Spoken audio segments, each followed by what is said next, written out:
Professional wrestling legend Antonio Inoki has passed away at the age of 79. Antonio Inoki, a icon, a legend in this business, has passed away, and he has left a legacy of undoubtable success and a legacy that will live on long, long after he's gone. Antonio Inoki, in my opinion, and I believe in the opinion of many professional wrestling fans out there, is one of the greatest pro wrestlers to ever live. And he is also one of the greatest promoters to ever live. Antonio Inoki, to call him the Vince McMahon of Japan, I don't think does him justice. Antonio Inoki, if we're talking about what he meant for Japan and then the growth of wrestling, honestly, in East Asia in general, Antonio Inoki was bigger than Vince McMahon. This is someone who was the big promoter of his company. He started New Japan Pro Wrestling, and on top of that, he was also the biggest star in New Japan Pro Wrestling, and he was the biggest star for a very long time. Antonio Inoki is someone who has had the ability and the longevity of something we've never seen. This is someone who was able to make it in wrestling, in MMA. He had a fight with Muhammad Ali. Like I know that that's the one thing everyone points to of Antonio Inoki's greatest achievement, but it is true. He had it was a kind of like a catch wrestling / MMA fight. We still the rules were kind of weird, but look at that. He did fight Muhammad Ali. They went to a draw, and it was one of the most iconic things to ever happen to have a pro wrestler like Antonio Inoki. He was the biggest guy in Japan ever. Go up against Muhammad Ali, who was a global icon, and like that, and that was Antonio Inoki. He was able to do these almost wacky, insane things and make money doing it and entertain while he was doing it. Like, and that's the biggest thing. Antonio Inoki knew how to entertain. He knew how to captivate a crowd. No matter where he went, he got the biggest pop. It's just one of those things that you can't say about everybody. And if you look at the list of people who he's wrestled, from Andre the Giant to Hulk Hogan to Lou Thesz, he was around long enough to wrestle Lou Thesz. This is a guy who was trained by Ricky Dozon.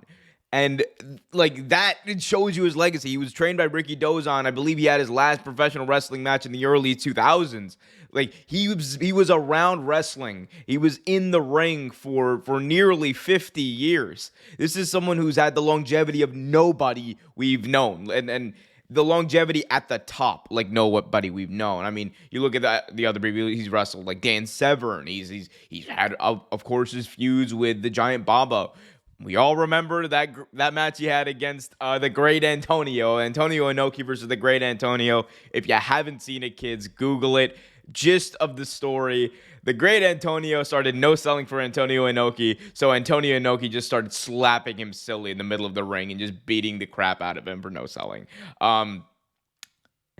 And that's why you don't mess with Antonio Inoki, because in the ring, he would legitimately be able to beat the crap out of you if he wanted to. And again, I know there are a lot of wrestlers who can say that now, a lot of wrestlers with MMA training, but back then, you know, I mean, there were a few. I mean, especially in that era of professional wrestling, like there were a lot of tough guys, there were a lot of tough people back then. But Antonio Inoki was the toughest and the baddest. You look at all the other things he did. This man was able to have a legacy throughout the world, like globally.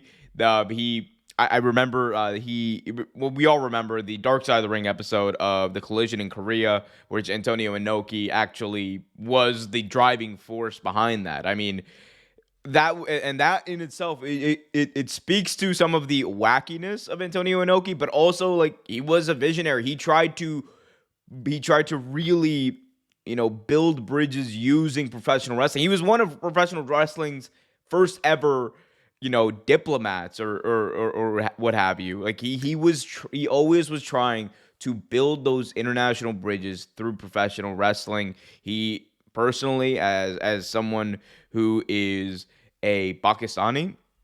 Like, I think Antonio Inoki actually did a lot to build professional wrestling in Pakistan. Like, this is a man who went out of his way to have a wrestling match with one of Pakistani professional wrestling's most important families. He had a match with Jara Palwan back in, I believe, the early 70s, and that was one of the craziest things to ever happen if you were a Pakistani person, because you were like, oh my God, Antonio Inoki, like who is this guy? And then that introduced a lot of people in the 70s to international pro wrestling, and it opened the door for New Japan as well throughout the region. So I could go on for literally days discussing the accolades, the life of Antonio Inoki. I mean, we'll probably be doing that on podcasts and things throughout the week, but I would just leave you with this. When we look at the legacy of, you know, pro wrestlers or pro wrestling personalities, icons in pro wrestling, I think one of the most critical aspects of looking at that is, was this person someone who cared about the business, cared about growing it, and actually cared about entertaining the fans? And the jokes about Antonio Inoki, kind of putting himself over and all that stuff, they're in some respect they're warranted. But one thing you could never say is Antonio Inoki did not try to grow this business. You cannot say that Antonio Inoki did not love this business. And you cannot say that Antonio Inoki, when he was out there, did not do everything in his power to entertain the masses. And he did just that for his entire life. So, from me, I know that Triple H and Tony Khan and many, many other professional wrestling personalities and people have said very similar things.